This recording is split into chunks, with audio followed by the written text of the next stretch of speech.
Olá, amigos.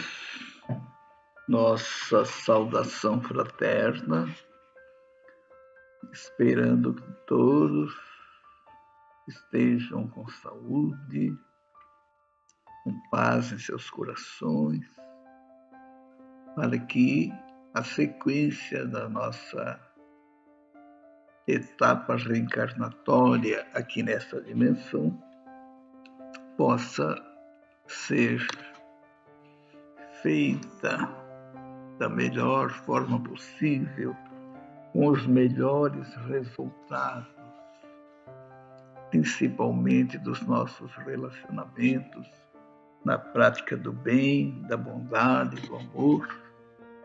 Tudo isso em nome de nosso Mestre Jesus. Assim nós vamos dar sequência aos nossos vídeos. Já gravamos alguns. Os irmãos que quiserem tomar conhecimento de todos podem acessar o YouTube. Lá tem o meu canal. O nome do meu canal é o meu próprio nome, é Luiz Miller. É só acessar lá YouTube e digitar Luiz Miller. Luiz com Z e Miller com 2 Is, 2 L's e R. O meu é um pouco diferente. Então, meu canal no YouTube, Luiz Miller, os irmãos irão acessar as diversas palestras que temos lá, todas de no máximo 30 minutos, são rápidas para não cansar os irmãos, mas tem uma quantidade relativa de palestras. E também fiz agora recentemente um curso básico de doutrina espírita para as pessoas que estiverem começando na nossa doutrina espírita. Então também está lá em 10 vídeos, 10 aulas, que os irmãos podem, lá no YouTube, procurar na playlist, né? Abre a minha página e vai lá na playlist e já vai encontrar numa sequência bem ordenada ali de 1 a 10. Né? Então, dando sequência, nós vamos conversar sobre uma página muito importante que está no Evangelho segundo o Espiritismo, lá no capítulo 16, o item 9. Ali já está falando das instruções dos espíritos. E é um espírito famoso que vai dar uma comunicação com o tema A Verdadeira Propriedade, que é isso que nós vamos trabalhar hoje. Esse irmão que se manifestou, ele foi um matemático, escritor, físico, inventor, filósofo e teólogo francês. O nome dele é Blaise Pascal. É mais conhecido só como Pascal, né? E tem uma frase muito conhecida dele, que muita gente usa e não sabe que é do Pascal. O coração tem razões que a própria razão desconhece. Bastante interessante, né? Mas eu anotei uma outra frase dele, que eu achei também bastante significativa, onde ele diz: é o coração que sente Deus e não a razão. Eis que é a fé, Deus sensível ao coração. Também para a nossa reflexão. Né? Isso não quer dizer que a razão esteja sendo anulada, não é isso. O que nós não podemos é ficar presos apenas à razão. Que a nossa racionalidade, a nossa razão, ela é muito limitada, né? Quando que, na verdade, se nós buscarmos aspectos ontológicos, né? Além do lógico, porque a razão ela se serve da lógica, né? Mas é como se fosse uma ilha, né? É o que dá o nosso consciente, mas o nosso inconsciente ele é como se fosse um oceano. Olha a grandeza, olha a diferença. Né? Então que a gente possa pensar sobre isso, trabalhar a partir da razão. Né? É a fé raciocinada que Kardec preconiza, a fé raciocinada. Mas nós temos irmãos que acham que é só raciocinar e tá feito. Não é isso. Nós precisamos raciocinar, usar a razão e dali partir estudando, colocando essa fé cada vez num patamar mais distante da razão, impulsionados pela razão, né? Porque pela razão nós vamos ficar presos a fatos históricos, nós vamos querer provas disso, provas daquilo, né? E o Espiritismo não trabalha com provas, ele trabalha com evidências, como grande parte da nossa ciência trabalha com evidências. E depois é que chegam numa comprovação, mas muitas vezes uma comprovação também não racional. Muitas vezes é mais um consenso, coisa parecida, né? De formas que, então, essa página que ele vai falar para nós, ele vai nos lembrar de que as coisas deste plano, que nós pensamos que são propriedades nossas, na verdade não são. Nós sabemos que o grande proprietário de tudo é Deus, né? É Deus. Então, que nós possamos estarmos desenvolvendo a nossa humildade para trabalharmos para Deus, né? Como fazer isso? Não ver nas coisas materiais propriedades nossas, porque não são. Nós chegamos aqui, cada um de nós, pelo nascimento, pela reencarnação, e já encontramos aqui estruturas produzidas por quem chegou antes de nós. E nós vamos deixar também alguma coisa na nossa partida para o plano de volta à espiritualidade. Vamos deixar aqui coisas que não é nascido do Espírito. Os irmãos lembram que naquela conversa com Nicodemos, Jesus vai dizer que o que é nascido da carne é carne, e o que é nascido do Espírito é Espírito. Isso quer dizer o quê? Que valores nossos, como nós somos espíritos, na verdade, só os valores do espírito nós podemos dizer que são nossos. Por isso, Blaise Pascal chama essa comunicação de a verdadeira propriedade. Ele vai enumerar essa propriedade, que são 3 valores que ele vai falar aqui, e que nós vamos individualmente começar também. Mas, só para que não deixemos os nossos irmãos curiosos, né? Que valores são esses? Ele vai dizer que a verdadeira propriedade se compõe da inteligência, dos conhecimentos morais, dos conhecimentos, desculpem, e das qualidades morais. Então, nós vamos trabalhar esses três pontos, esses 3 pilares. Lembrar que isso é que representa a verdadeira propriedade. Então, nós vamos precisar entender como conquistar essa propriedade, ou essa, né? Como conquistar a inteligência, como desenvolvê-la, né? Como buscar conhecimentos, como buscar qualidades morais, né? E esse é o propósito de hoje do nosso vídeo, da nossa fala, nesses vídeos que nós nos propomos gravar para os irmãos. Então, primeiro é a inteligência. Então, nós vamos verificar que nós somos espíritos e somos um princípio inteligente. A inteligência não é o espírito, a inteligência é um atributo do espírito. Então, o espírito vai usar a sua inteligência onde ele estiver se manifestando, né? Porque a inteligência já está presente desde o átomo, né? Como É lá na questão 540 do Livro dos Espíritos, no final da resposta, os espíritos vão dizer que a evolução do espírito se dá desde o átomo até o arcanjo, cujo arcanjo começou pelo átomo. Isso mostra que não há privilégio na lei divina e que não existe uma criação separada. Os santos, os arcanjos, são criados de um jeito e nós de outro. Não. O próprio Jesus, que é um espírito puro, também começou pelo átomo.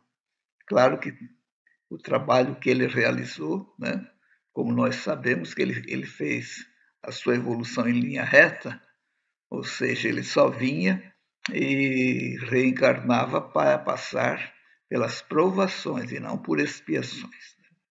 E a prova é natural, é como nós temos, por exemplo, os animais, eles não estão expiando, porque eles não têm responsabilidade.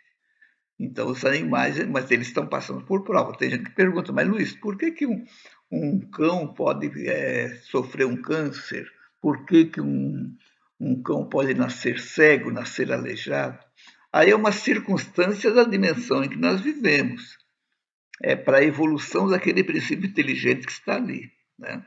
Não como para nós, quando temos um problema desse, o problema se caracteriza como expiação.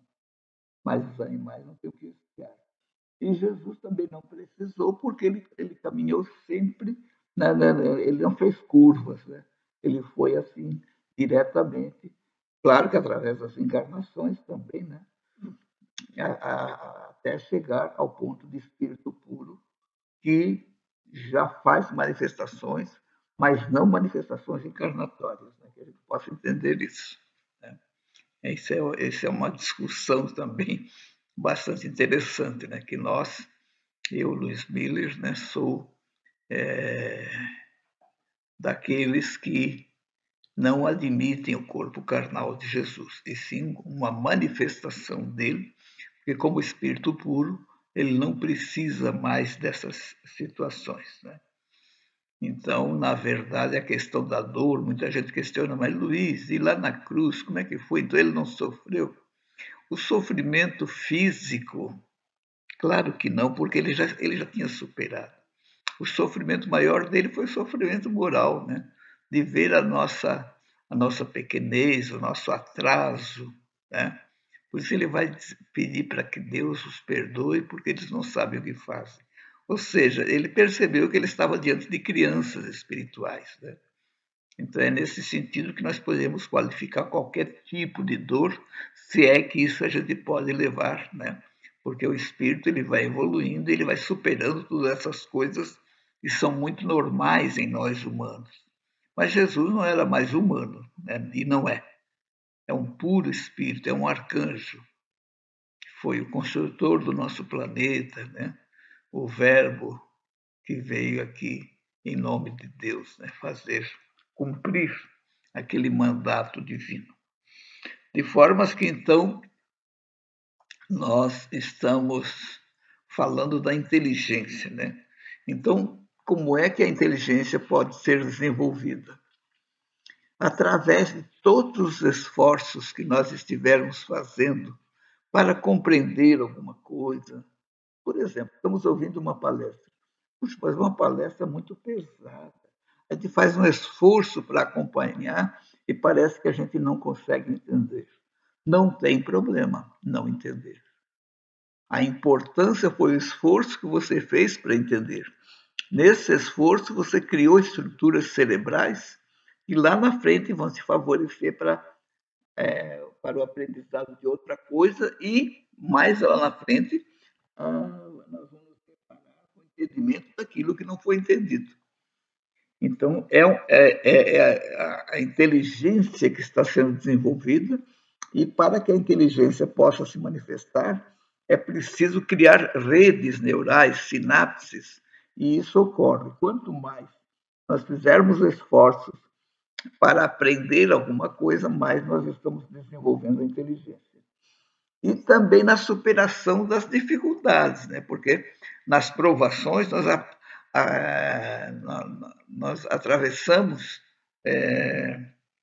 muitas vezes determinados labirintos, determinadas questões, né, encruzilhadas mais complicadas, mas no esforço da gente saber qual é o caminho, qual é a escolha, para que a gente possa fazer uma escolha mais acertada. É claro que para isso a gente tem que estar com Jesus no coração, né? Os ensinamentos de Jesus no entendimento, para fazer uma escolha acertada. Mas naquele esforço, nós estamos desenvolvendo cada vez mais a nossa inteligência.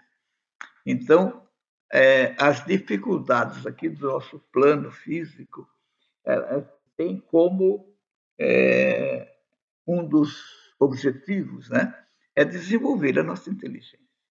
E isso a gente veio fazendo. Nós viemos desenvolvendo a nossa inteligência desde o átomo, passamos pelo reino mineral, pelo reino vegetal, pelo animal irracional e alcançamos o reino humano. E no reino humano nós já passamos lá do homem das cavernas, do Pithecanthropus erectus, e viemos até que estamos hoje aqui no Homo sapiens sapiens, né? Ou seja, já com experiências intelectivas, né? Bastante consideráveis, porque em cada encarnação nossa, nós vamos acumulando lá no arquivo, no perispírito, nós vamos acumulando essas experiências e vão servir para as existências futuras. Aí os irmãos podem dizer assim, mas peraí, Luiz, nós não lembramos das experiências passadas. Evidentemente que não lembramos. Ainda bem. Né? Mas nós temos elas conosco e elas se manifestam em forma de pendores, em forma de tendências, em forma de habilidades. Né? Então, o nosso passado nos acompanha. Só que nos acompanha também o passado negativo, né? Onde nós temos as necessidades de passar por provas e expiações, principalmente pelas expiações. Porque as provas fazem parte natural da vida. As provas fazem parte desse processo progressivo, evolutivo do espírito. Já as expiações, não. As expiações, elas têm por motivo maior a restauração das estruturas do perispírito que foram realizadas em equívocos de nossas existências transatas, né? Então, a inteligência é isso, vamos, então, cada vez mais no enfrentamento, principalmente aquele enfrentamento galhardo, sereno, né? Forte, confiante. Nós nos desenvolvemos e vamos encontrar com isso as soluções da forma mais fácil possível. E, em seguida, o outro pilar, porque o primeiro pilar é o conhecimento, a inteligência. O segundo é o conhecimento. Conhecimento é fácil da gente saber, né? E aí nós temos aí os livros, né? Nós temos os livros, temos os programas, nós temos as palestras nas casas espíritas. Então, o conhecimento vem através do módulo informativo, que podemos ver na televisão, palestras, estudos, né? E, claro, também pela escolarização, né? No processo escolar, né? Na nossa alfabetização, nós vamos colher muitas informações, muitos conhecimentos, né? E isso vai fazer parte do nosso patrimônio espiritual. A inteligência é um desses patrimônio, uma dessas propriedades, e o conhecimento também, né? Aí o que nós precisamos é escolher que tipo de conhecimento. Por exemplo, hoje, com a doutrina espírita, nós vamos buscar aspectos científicos, filosóficos e religiosos no espiritismo, mas sempre tendo como base a doutrina de Jesus, o Evangelho.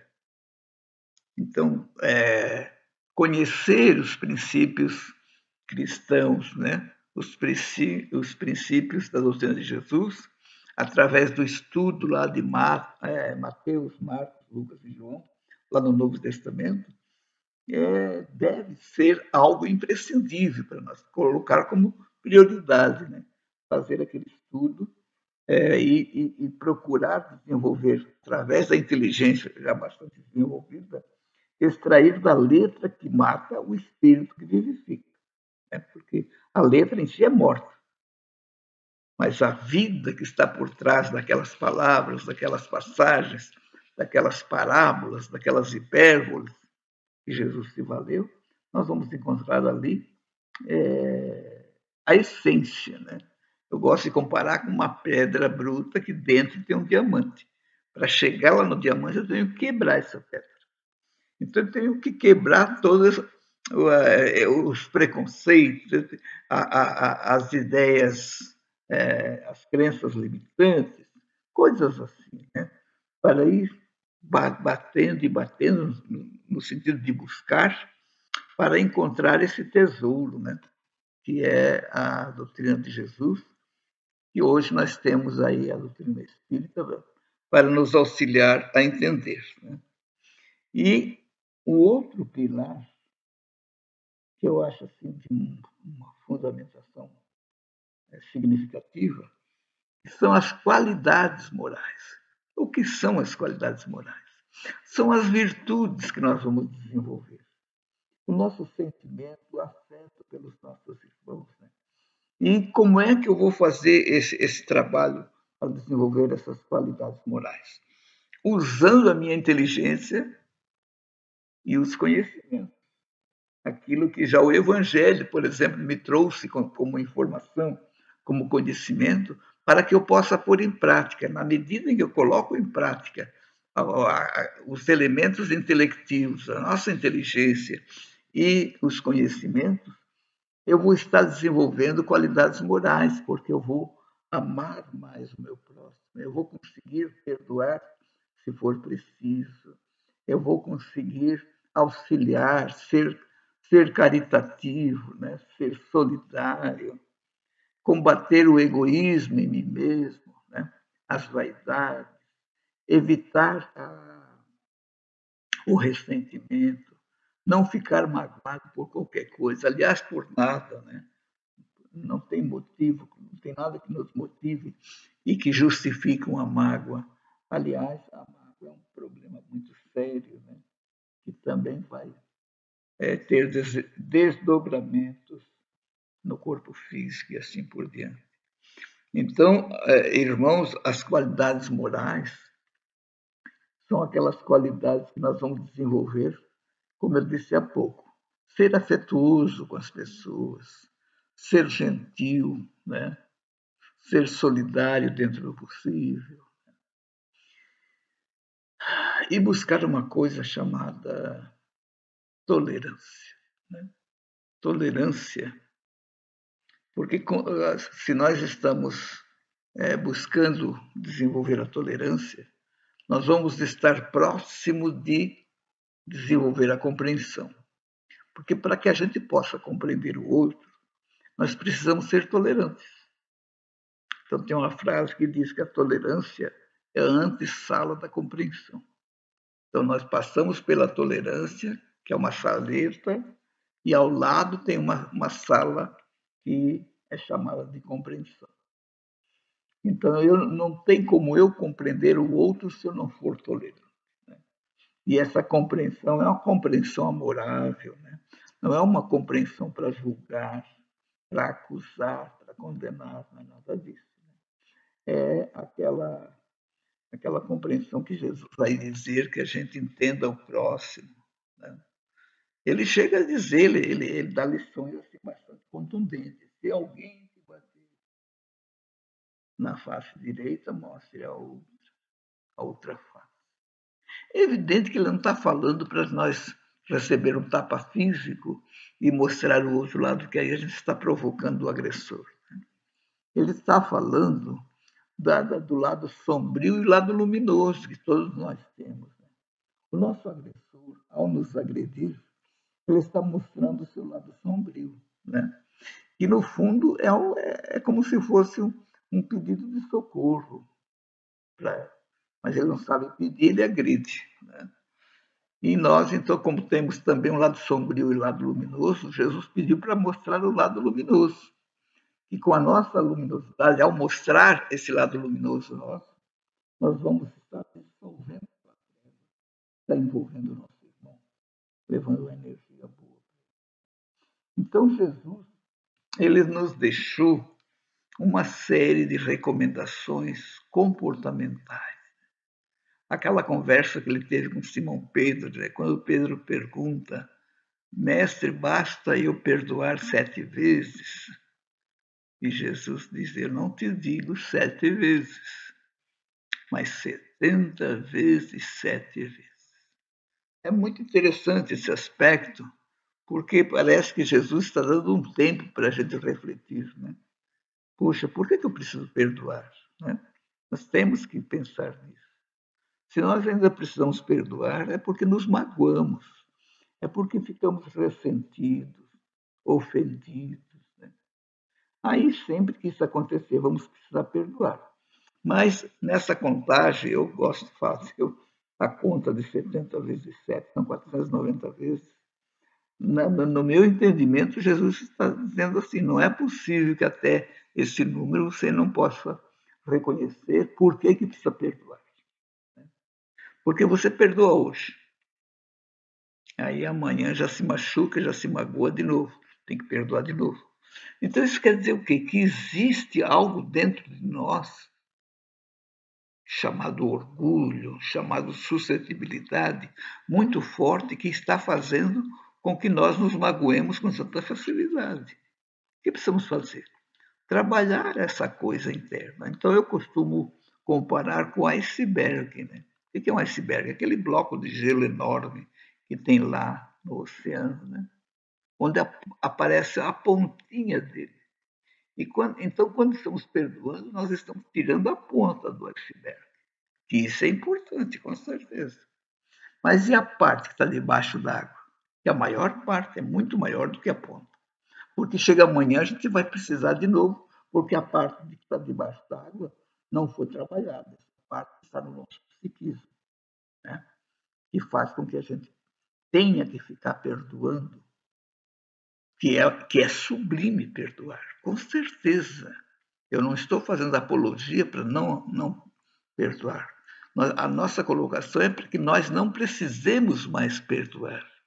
Mas isso só vai acontecer quando eu trabalhar esse iceberg psíquico que eu tenho, que se constitui de mágoa, de orgulho, de vaidade, de egoísmo, uma série de coisas que faz com que eu, por qualquer coisinha, eu sinta essa suscetibilidade, né?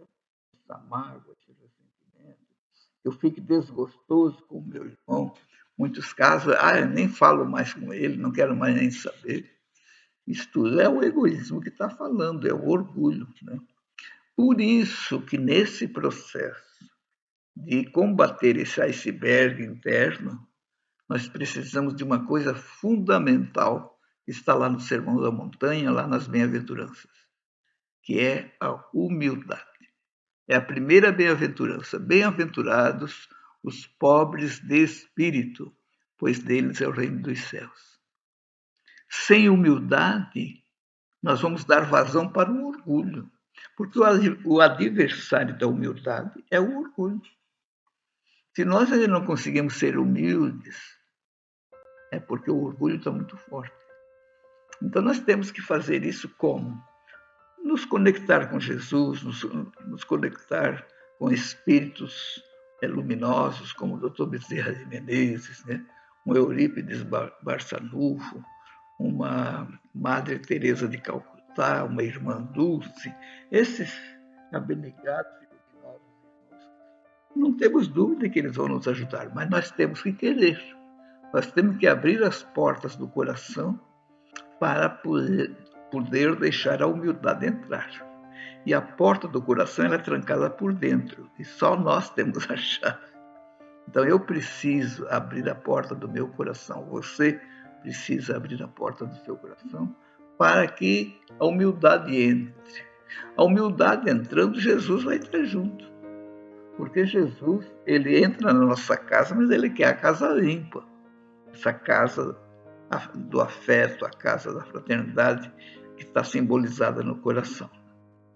Então, meus irmãos, com isso nós estamos concluindo a nossa página de hoje. Se os irmãos quiserem pegar o Evangelho segundo o Espiritismo, vão encontrar essa página chamada A Verdadeira Propriedade, lá no capítulo 16, no item 9.